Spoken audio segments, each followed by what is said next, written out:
Hello guys, welcome back to the channel. As per usual, I shall get to it. So I'm really happy with these sketches from today. First one took 3 minutes, second one took 3 minutes again, and the third one took 2.5 minutes. This was a really fun one to capture because she had really interesting hair and quite captivating features to try and capture. I utilised geometric and observational methods along with the good speed and creating the feedback loop. In doing so, I was able to see that there was some areas I was kind of overlooking. For example, this one and this one doesn't quite look the same or the same person, and I think that's purely because of the cheek and the eyes weren't quite the same, so I knew for the next time to change that.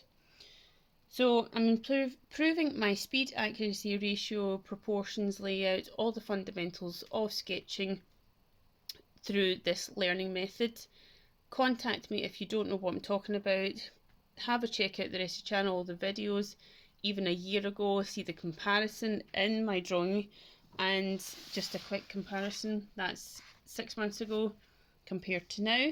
So it really does work. Let me know what you think, and I shall see you next time. Bye guys!